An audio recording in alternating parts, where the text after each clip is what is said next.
ದಂಪತಿಗೆ 15 ವರ್ಷಗಳಾದ ಬಳಿಕ ಸಂತಾನ ಭಾಗ್ಯ ಸಿಕ್ಕಿತ್ತು. ಇನ್ನೇನು ಸೀಮಂತ ಕಾರ್ಯ ಮಾಡೋದಕ್ಕೂ ಕೂಡ ಎಲ್ಲ ಕುಟುಂಬಸ್ಥರು ಸಂತೋಷದಿಂದಲೇ ಮುಹೂರ್ತ ಕೂಡ ಫಿಕ್ಸ್ ಮಾಡಿದ್ರಂತೆ. ಬಟ್ ಗಂಡನ ದುಡುಕಿನ ನಿರ್ಧಾರದಿಂದಾಗಿ ಪತ್ನಿಯನ್ನ ಕೊಂದು ತಾನು ಕೂಡ ಆತ್ಮಹತ್ಯೆಗೆ ಶರಣಾಗಿದ್ದಾನೆ. ಬಟ್ ಆಕೆಯ ಹೊಟ್ಟೆಯಲ್ಲಿದ್ದಂಥ ಏನೂ ಅರಿಯದ ಪುಟ್ಟ ಕಂದಮ್ಮ, ಇನ್ನು ಜಗತ್ತನ್ನ ನೋಡಿದಂಥ ಪುಟ್ಟ ಕಂದಮ್ಮ ಕೂಡ ಬಲಿಯಾಗಿದೆ. ಈ ಕುರಿತ ಒಂದು ವರದಿ ಇಲ್ಲಿದೆ ನೋಡಿ.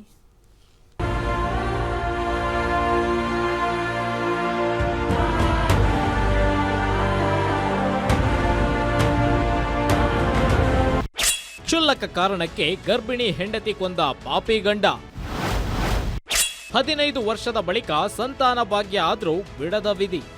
ಮಗು ಅಂದ್ರೆ ಎಲ್ಲರಿಗೂ ಖುಷಿನೇ. ಪುಟ್ಟ ಮಗು ಮನೆಯೊಳಗೆ ಅಳುತ್ತಾ ನಗುತ್ತಾ ಆಡುತ್ತಾ ಇದ್ರೆ ಆ ಮನೆ ನಂದನವನವಾಗಿರುತ್ತೆ. ಆದ್ರೆ ಕೆಲವರಿಗೆ ಸಂತಾನ ಭಾಗ್ಯ ಅನ್ನೋದೇ ಬಿಸಿಲ ಕುದುರೆಯಾಗುತ್ತದೆ. ಈ ದಂಪತಿಯು ಮದುವೆಯಾಗಿ 15 ವರ್ಷಗಳ ತನಕ ಮಗು ಬೇಕೆಂದು ಆಸೆಯಿಂದ ಕಾಯ್ತಾ ಇದ್ರು. ಸಂತಾನಕ್ಕಾಗಿ ತೀರಿಸದ ಹರಕೆಗಳಿಲ್ಲ, ನೋಡದ ವೈದ್ಯರಿಲ್ಲ. ಗಂಡ ಹೆಂಡತಿಯ ಪ್ರಾರ್ಥನೆಯ ಫಲಾನೋ ಏನೋ ಕೊನೆಗೆ ದೇವರು ಕಣ್ಬಿಟ್ಟಿದ್ದ. 53 ವರ್ಷದ ತಿಮ್ಮಪ್ಪರಾಯ ಮೂಲ್ಯ 45 ವರ್ಷದ ಜಯಂತಿ ತಾವು ಕೊನೆಗೂ ಅಪ್ಪ ಅಮ್ಮ ಆಗುವ ಖುಷಿಯಲ್ಲಿದ್ರು. ಜಯಂತಿಗೆ 6 ತಿಂಗಳು ಭರ್ತಿಯಾಗಿತ್ತು. ಆದ್ರೆ ಗಂಡ ತಿಮ್ಮಪ್ಪನ ದುಡುಕು ಬುದ್ಧಿ ಈಗ ದಂಪತಿ ಚಟ್ಟವನ್ನೇರುವಂತೆ ಮಾಡಿದೆ. ನಿನ್ನೆ ಅವರು ಮನೆಯಲ್ಲಿ ನೈಟ್ ಸುಮಾರು 11 ಗಂಟೆ ತನಕ ಎದ್ದಿದ್ದು ಪಕ್ಕದ ಮನೆಯಲ್ಲಿ ನೋಡಿದ್ದಾರೆ. ಅದೇ ರೀತಿಯಲ್ಲಿ ಬೆಳಗಿನ ಜಾವ ಪಕ್ಕದ ಮನೆಯವರು ಅಕ್ಕಪಕ್ಕದವರು ಬಂದು ನೋಡಿದಾಗ ಮನೆಯಲ್ಲಿ ಯಾರು ಆಚೆ ಬಂದಿಲ್ಲದೆ ಇರೋದ್ರಿಂದ ಡೋರ್ ಅನ್ನು ಓಪನ್ ಮಾಡಿ ನೋಡಿದ್ದಾರೆ. ಆ ಡೋರ್ ಓಪನ್ ಇತ್ತು. ಮತ್ತೆ ಡೋರ್ ಹಂಗೆ ಅಲ್ಲಿ ನೋಡಿದಾಗ ಇಬ್ಬರು ಡೆತ್ ಆಗಿರೋದು ಕಂಡು ಬಂದಿದೆ. ತದನಂತರ ಅವರು ಪೊಲೀಸ್ ಸ್ಟೇಷನ್ಗೆ ಇಂಟಿಮೇಟ್ ಮಾಡಿದ್ದಾರೆ.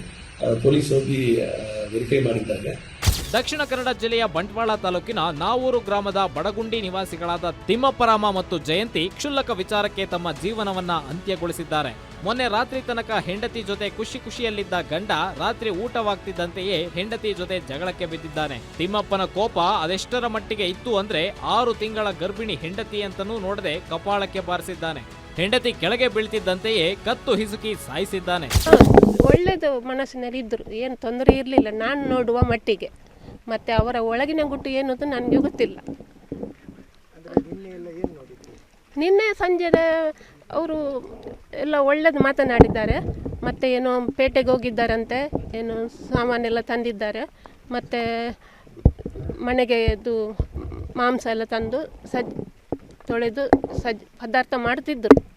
ಆಮೇಲೆ ನಾನು ಮನೆಗೆ 6 ಗಂಟೆಗೆ ಮನೆಗೆ ಹೋದೆ. ಮತ್ತೆ ನಂಗೆ ಗೊತ್ತಿಲ್ಲ ಏನಾಗಿದೆ ಅಂತ. ದುಡುಕು ಬುದ್ಧಿ ಸುಂದರ ಸಂಸಾರಕ್ಕೆ ಕೊಳ್ಳಿ ಇಟ್ಟಿದೆ. ಅರೆಕ್ಷಣದ ಕೋಪ 6 ತಿಂಗಳ ಮಗು ಸಹಿತ 3 ಪ್ರಾಣವನ್ನ ಕಿಟ್ಕೊಂಡಿದೆ. ಬಂಟ್ವಾಳ ಗ್ರಾಮಾಂತರ ಠಾಣೆಯಲ್ಲಿ ಪ್ರಕರಣ ದಾಖಲಾಗಿದ್ದು ಪೊಲೀಸರು ತನಿಖೆ ಮುಂದುವರಿಸಿದ್ದಾರೆ. ಒಂದು 15 ವರ್ಷ ಆಯಿತು ಮದುವೆಗೆ. ಒಳ್ಳೆಯದರಲ್ಲಿದ್ದರು. ಅವ್ರದ್ದು ಇದೇನು ಗೊತ್ತಿಲ್ಲ ನಮಗೆ. ಒಳ್ಳೆ ಇದರಲ್ಲಿದ್ದರು ಅವರು ಒಟ್ಟಿಗೆ. ಮತ್ತು ಅವಳು ಪ್ರೆಸಿಡೆಂಟ್ ಆಗಿದ್ದು. ಇನ್ನು ಶ್ರೀಮಂತಕ್ಕೆ 2 ತಾರೀಕಿಗೆ ದಿವಸ ಎಲ್ಲ ಆಗಿದೆ. ಅವರು ಮಾತಾಡ್ತಿದ್ರು, ಯಾರು ತಿಮ್ಮಪ್ಪ ಅಂತೆ ಅವರು ಮಾತಾಡ್ತಾರೆ ಯಾವಾಗಲೀಗ ಸಿಗುವಾಗ. ಅವರು ಜಾಸ್ತಿ ಸಿಗೋದಿಲ್ಲ, ಯಾಕಂದರೆ ನಾವು ಹೊರಡುವ ಇಲ್ಲಿ ಹೇಳುವಾಗ ಅವರು ಮನೆಗೆ ಹೋಗ್ತಾರೆ, ಕೆಲಸಕ್ಕೆ ಹೋಗ್ತಾರೆ. ಮತ್ತೆ ಬರೋದು ಕತ್ತಾಳಿಗೆ. ಅವರು ಮೊದಲು ಟೈಲರಿಂಗ್ ಮಾಡೋದು. ಈಗ ಅವರ ತಮ್ಮನದ್ದು ಅಂಗಡಿ ಉಂಟಲ್ಲಿ ಸಜಿಪದಲ್ಲಿ, ಆ ಅಂಗಡಿಯನ್ನು ನೋಡ್ಕೊಳ್ತಿದ್ದಾರೆ ಅವರು. ಒಟ್ನಲ್ಲಿ ಅದ್ಯಾವ ಕೆಟ್ಟಗಳಿಗೆಯೋ ಕೋಪದ ಬುದ್ಧಿಗೆ ಮನಸ್ಸು ಕೊಟ್ಟ ಗಂಡ ತನ್ನ ಕೈಯಾರೆ ಕುಟುಂಬವನ್ನ ಬಲಿ ಪಡೆದಿದ್ದಾನೆ. ಇನ್ನು ಲೋಕವನ್ನೇ ನೋಡದ ಮಗು ಅಪ್ಪ ಅಮ್ಮನ ಜೊತೆ ಅನ್ಯಾಯವಾಗಿ ಉಸಿರು ಚೆಲ್ಲಿದೆ. Aditya Dondole, guarantee news, Mangaluru.